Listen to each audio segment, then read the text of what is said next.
Hello everyone, स्वागत है आपके अपने यूट्यूब चैनल इडूमैन रैकशीट पर। आज जो 11 फरवरी की फर्स्ट शिफ्ट हुई है एसएससी एमटीएस जो एग्ज़ाम हुआ है उसकी फर्स्ट शिफ्ट हुई है 11 फरवरी की। उसका 100% एनालिसिस करेंगे। प्लीज़ वीडियो को पूरा ज़रूर देखें। आपके क्वेश्चन मिल जाए, प्लीज़ वीडियो को लाइक और चैनल को सब्सक्राइब जरूर कर लें। आपका क्वेश्चन पूछा गया था अगस्त 2025 तक बृहस्पति यानी कि जुपिटर के पास कितने पुष्ट प्राकृतिक उपग्रह चंद्रमा है। आपके चार ऑप्शंस दिए गए थे। ए 79, बी ऑप्शन था 92, सी ऑप्शन से 97 और डी ऑप्शन था 105, जिसमें आपका करेक्ट आंसर था ऑप्शन नंबर सी 97 यानी कि 97 इसका एकदम करेक्ट आंसर था। जो जो बृहस्पति के पास है उनकी पुष्टि हुई है वह 97 इसका एकदम करेक्ट आंसर था। यह जिसने लगाया उसका एकदम करेक्ट ऑप्शन था। यही बताया, इसको हमने एक्सप्लेन किया है कि बृहस्पति ग्रह के 97 ज्ञात प्राकृतिक उपग्रह जो यानी कि मून जो हैं, जिनकी पुष्टि वैज्ञानिकों ने की है, यह संख्या समय समय पर नई खोजों के साथ बदल बदल सकती है, लेकिन 2025 तक जुपिटर के 97 कन्फर्म्ड मून दर्ज किए गए यानी कि 97 इसका एकदम करेक्ट ऑप्शन था।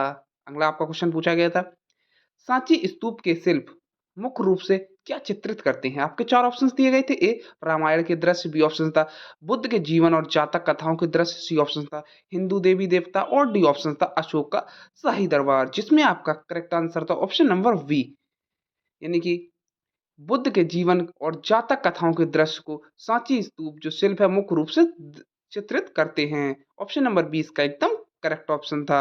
यही हमने इसको एक्सप्लेन किया है कि सांची स्तूप जो मध्य प्रदेश में स्थित है, बौद्ध स्थापत्य का एक प्रमुख उदाहरण है। इसके तोरण द्वारों और रोल रेलिंग पर बनी मूर्तियां और शिल्प मुख्य रूप से भगवान बुद्ध के जीवन घटनाएं, जातक कथाएं, बुद्ध के पूर्व जन्मों की कथाएं, बौद्ध प्रतीक जैसे धर्मचक्र, बोधि वृक्ष आदि को दर्शाते हैं। यह स्तूप सम्राट अशोक द्वारा 30वीं शताब्दी ईसा पूर्व में बनवाया गया था। इसका करेक्ट आंसर था ऑप्शन नंबर बी, बुद्ध के जीवन और जातक कथाओं के दृश्य इसका एकदम करेक्ट ऑप्शन था। अगला क्वेश्चन आपका पूछा गया था, निम्नलिखित में से कौन सा रंग जूडो बेल्ट का मानक रंग नहीं है। आपके चार ऑप्शन थे। ए हरा, बी ऑप्शन था गुलाबी, सी ऑप्शन था नारंगी और डी ऑप्शन था येलो, जिसमें आपका करेक्ट आंसर था ऑप्शन नंबर वी यानी कि पिंक, गुलाबी इसका एकदम करेक्ट आंसर था।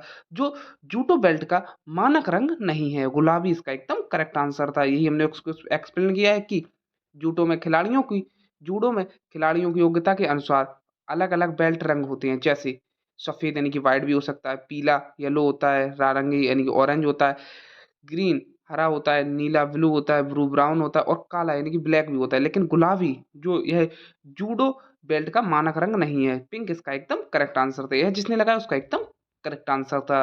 अगला आपका क्वेश्चन पूछा गया था, राजा जी चेल्लैया समिति का गठन किस वर्ष किया गया था। यह क्वेश्चन आपका पूछा गया था। ए ऑप्शन था 1985, बी ऑप्शन था 1991, सी ऑप्शन था 1998 और डी ऑप्शन था 2002, जिसमें आपका करेक्ट आंसर था ऑप्शन नंबर बी यानी कि 1991 इसका एकदम करेक्ट आंसर था। यही इसको हमने एक्सप्लेन किया है। इसको आप देख सकते हैं कि राजा जी चेल्लैया समिति जो टैक्स रिफॉर्म कमेटी का गठन 1991 में किया गया था। यह समिति भारत की कर व्यवस्था जो टैक्स स्ट्रक्चर के सुधार के लिए बनाई गई थी, खासकर प्रत्यक्ष और अप्रत्यक्ष करों को सरल और तर्कसंगत बनाने के उद्देश्य से।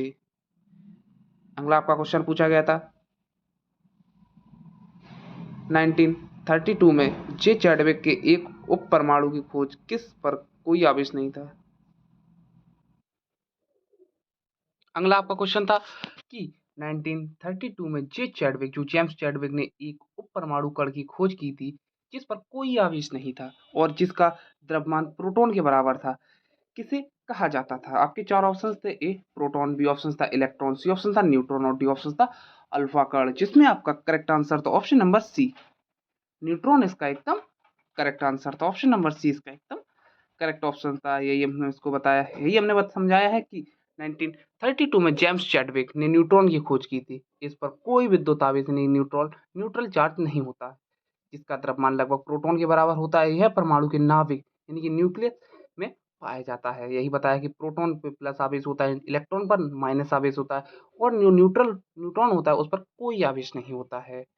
अगला आपका क्वेश्चन पूछा गया था। इससे पहले प्लीज वीडियो को लाइक और चैनल को सब्सक्राइब जरूर कर लें। आपका क्वेश्चन पूछा गया था, जो फोगाट बहनें निम्नलिखित में से किस खेल से संबंधित हैं? यह क्वेश्चन आपका पूछा गया था। ऑप्शंस थे ए बॉक्सिंग से, बी ऑप्शन था रेसलिंग से, सी ऑप्शन था एथलेटिक्स से और डी ऑप्शन था वेट लिफ्टिंग से, जिसमें आपका करेक्ट आंसर था ऑप्शन नंबर बी रेसलिंग, कुश्ती इसका एकदम करेक्ट आंसर था। जो फोगाट बहनें थी वह कुश्ती से संबंधित थी। इसके एक मूवी बनी हुई है दंगल, जो मूवी बनी है वह इसी से संबंधित है, इन्हीं फोगाट बहनों से।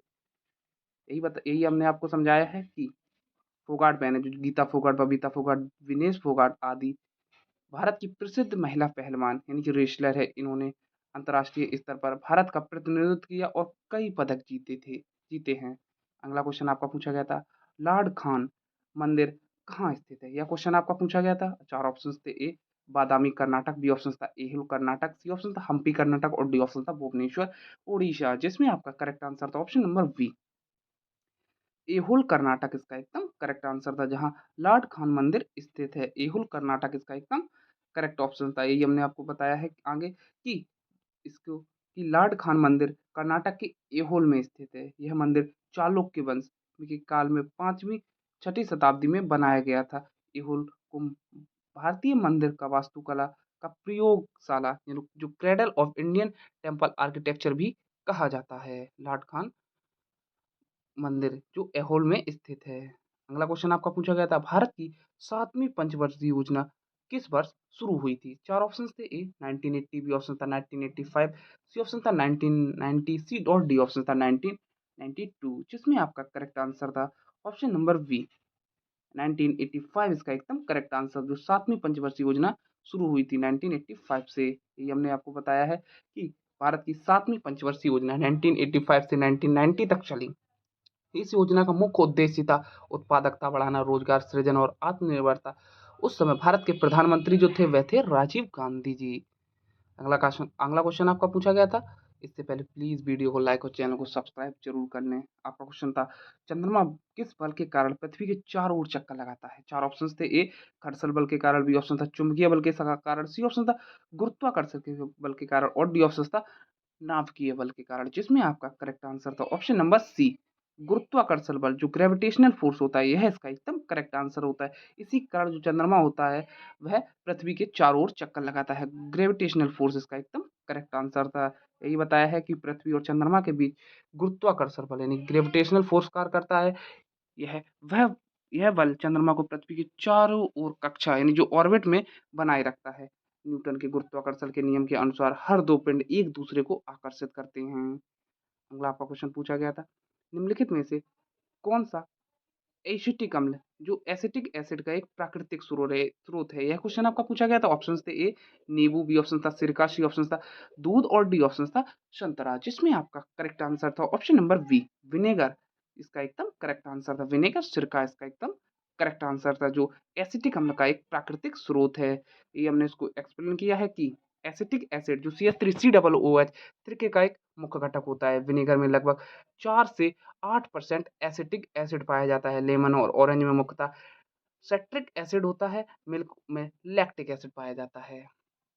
अगला क्वेश्चन आपका पूछा गया था प्रमोद भगत किस खेल से संबंधित हैं? यह क्वेश्चन आपका पूछा गया था। ऑप्शन थे A para athletics, B option था पैरा बैडमिंटन, सी ऑप्शन था पैरा शूटिंग और डी ऑप्शन था पैरा टेबल टेनिस, जिसमें करेक्ट आंसर था option number B para badminton से प्रमोद भगत संबंधित हैं। यह इसका एकदम करेक्ट आंसर था। पैरा बैडमिंटन इसका एकदम करेक्ट ऑप्शन था। ये बताया है कि प्रमोद भगत एक प्रसिद्ध भारतीय पैरा बैडमिंटन है। उन्होंने टोक्यो ओलंपिक 2020 में स्वर्ण पदक जीताकर भारत का नाम रोशन किया था। प्रमोद भगत जो पैरा बैडमिंटन इसका एकदम करेक्ट आंसर था। अगला क्वेश्चन आपका पूछा गया था wing Indian inside the real India नामक पुस्तक के लेखक कौन है? चार ऑप्शन थे ए अमित चौधरी, बी ऑप्शन था विपिन चंद्रा, सी ऑप्शन था पवन के वर्मा और डी ऑप्शन था रामचंद्र गुहा, जिसमें आपका करेक्ट आंसर था ऑप्शन नंबर सी पवन के वर्मा इसका एकदम करेक्ट आंसर था। इन्होंने यह पुस्तक लिखी है wing India inside the real India. इसका ये लिखा है पवन के वर्मा, इसका एकदम करेक्ट ऑप्शन था। ये हमने आपको बताया कि wing Indian inside the real India पुस्तक के लेखक पवन के वर्मा हैं। यह पुस्तक भारतीय समाज, संस्कृति और पहचान के विभिन्न पहलुओं पर आधारित है। अगला क्वेश्चन आपका पूछा गया था यूरोपीय दक्षिण वेधशाला दुनिया का सबसे बड़ा optical telescope extremely large telescope जो ELT कहाँ बनी है? चार ऑप्शंस थे ए सेकेडिलॉस, मुचाचोस स्पेन, बी ऑप्शन था। Cerro Armazones Chile, C option था। मोना केआर हवाई और डी ऑप्शन था सदरलैंड दक्षिण अफ्रीका, जिसमें करेक्ट आंसर था आपका option number B, Cerro Armazones Chile इसका एकदम करेक्ट ऑप्शन था। यह जिसने लगाया उसका एकदम करेक्ट आंसर था। इसको एक्सप्लेन किया है कि ईएसओ का ईएलटी चिली के सोरो अर्मोजोन्स पर्वत पर बनाया जा रहा है। यह दुनिया का सबसे बड़ा ऑप्टिकल इंफ्रारेड टेलीस्कोप होगा। इसके मुख्य दर्पण का व्यास लगभग 39 मीटर है। चिली का आटाकामा क्षेत्र साफ और शुष्क मौसम के कारण खगोल विज्ञान के लिए उपयुक्त है। अगला क्वेश्चन आपका पूछा गया था। इससे पहले प्लीज वीडियो को लाइक और चैनल को सब्सक्राइब जरूर कर लें। अगला क्वेश्चन आपका पूछा गया था, भारतीय पुरुष टीम ने अपना पहला टी20 अंतर्राष्ट्रीय मैच किस टीम के खिलाफ खेला था? चार ऑप्शन थे आपके। ए 24 दिसंबर 2007 पाकिस्तान के खिलाफ, बी ऑप्शन था 1 दिसंबर 2006 दक्षिण अफ्रीका के खिलाफ, सी ऑप्शन था 13 जुलाई 1974 इंग्लैंड के खिलाफ और डी ऑप्शन था 1 दिसंबर 2005 ऑस्ट्रेलिया के खिलाफ, जिसमें करेक्ट आंसर था आपका ऑप्शन नंबर बी, 1 दिसंबर 2006 दक्षिण अफ्रीका के खिलाफ इसका एकदम करेक्ट आंसर था। जो जो इंडियन टीम ने टी20 मैच खेला था, ये हमने आपको एक्सप्लेन करके बताया है कि भारत ने अपना पहला टी20 मैच 1 दिसंबर 2006 को दक्षिण अफ्रीका के जोहान्सबर्ग में खेला था। उस मैच में भारत ने जीत दर्ज की थी। कप्तान थे वीरेंद्र सहवाग और जो मैन ऑफ द मैच बने थे वह दिनेश मोंगिया इसका एकदम करेक्ट आंसर था। जो मैन ऑफ द मैच बने थे और जो मैच खेला गया था वह ऑप्शन नंबर बी, 1 दिसंबर 2006 दक्षिण अफ्रीका के खिलाफ इसका एकदम करेक्ट आंसर था। अगला क्वेश्चन आपका पूछा गया था, 1801 में किस अवध के नवाब को अंग्रेजों के साथ संधि करने और अपना आधा क्षेत्र सौंपने के लिए मजबूर किया गया था? ऑप्शंस थे। ए सिराजुद्दौला, बी ऑप्शन था सादत अली खान, सी ऑप्शन था वाजिद अली शाह और डी ऑप्शन था सुजाउद्दौला, जिसमें करेक्ट आंसर था आपका option number B, Saadat Ali Khan इसका एकदम करेक्ट आंसर था। ऑप्शन नंबर बी इसका एकदम करेक्ट आंसर था। यह जिसने लगाया उसका एकदम करेक्ट ऑप्शन था ऑप्शन नंबर बी। 1801 में अंग्रेजों ने अवध के नवाब शहादत अली खान को सेकंड एक संधि जो थ्रेटी ऑफ लखनऊ 1801 करने के लिए मजबूर किया। इस संधि के तहत नवाब को अपना लगभग आधा राज अंग्रेजों को सौंपना पड़ा। यह संधि लॉर्ड वेलेस्ली की सहायक संधि नीति का हिस्सा थी। अगला क्वेश्चन आपका पूछा गया था, मानव उत्सर्जन प्रणाली में गुर्दे में नेफ्रॉन का कौन सा भाग रक्त से नाइट्रोजन युक्त जो अपशिष्ट यूरिया को मुख्य रूप से हटाता है? चार ऑप्शन थे। ए हेलने का लूप, बी ऑप्शन था ग्लोमेरुलस, सी ऑप्शन था रीनल कॉलम और डी ऑप्शन था रीनल पैलिप्स, जिसमें आपका करेक्ट आंसर था ऑप्शन नंबर बी, ग्लोमेरुलस इसका एकदम करेक्ट ऑप्शन था। ऑप्शन नंबर बी इसका एकदम करेक्ट ऑप्शन था। ये इसको हमने एक्सप्लेन किया। इसको आप देख सकते हैं कि नेफ्रॉन गुर्दे की कार्यात्मक इकाई। ग्लोमेरुलस में रक्त का उच्च दाब पर निस्पंदन होता है। इस प्रक्रिया में यूरिया अतिरिक्त लवण व पानी के रक्त में अलग होकर बोमन कैप्सूल में चले जाते हैं। इसको आप देख सकते हैं। इसको एक्सप्लेन किया। अगला क्वेश्चन आपका पूछा गया था, करेक्टली सब इनकी करेक्ट स्पेलिंग पूछी थी। Correct select the correctly spelled word. आपके चार ऑप्शन थे जिसमें आपका करेक्ट आंसर था ऑप्शन नंबर सी, लिनेज यानी कि सी ऑप्शन इसका एकदम करेक्ट आंसर था। यही बताया है इसका मतलब होता है वंश कुल परंपरा।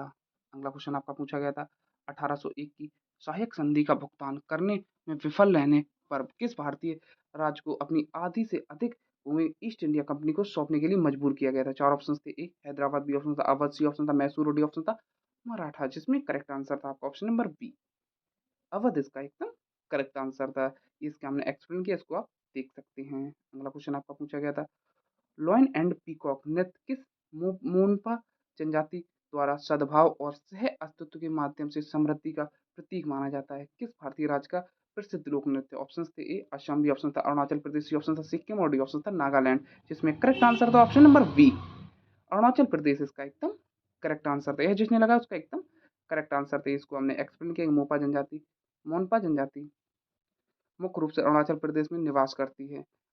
लॉयन एंड पीकॉक नृत्य उनकी पारंपरिक लोक संस्कृति का हिस्सा है। यह नृत्य शांति, सद्भाव और सह अस्तित्व के माध्यम से समृद्धि का प्रतीक माना जाता है। अगला क्वेश्चन आपका पूछा गया था, ये पूछा गया था कि निम्नलिखित में से किन कारकों को मानव जनसंख्या प्रवास के लिए प्रतिकर्ष या आकर्ष कारक माना जाता है? मिट्टी, उर्वरता, अवनियम, बी ऑप्शन जो अगला था खनिज उपलब्धता, जिसमें आपका 4 ऑप्शंस थे, ए केवल 1, बी ऑप्शन था केवल 2, सी ऑप्शन था 1 और 2 दोनों, डी ऑप्शन था इनमें से कोई नहीं, जिसमें करेक्ट आंसर था ऑप्शन नंबर सी, 1 और 2 दोनों इसका एकदम करेक्ट आंसर था। ये हमने आपको एक्सप्लेन करके बताया कि मिट्टी की उर्वरता यदि कम हो जाए तो पुश फैक्टर बनती है, लोग वहाँ से पलायन करते हैं। यदि मिट्टी उपजाऊ हो तो यह पुल फैक्टर बनती है, लोग वहाँ बसना चाहते हैं।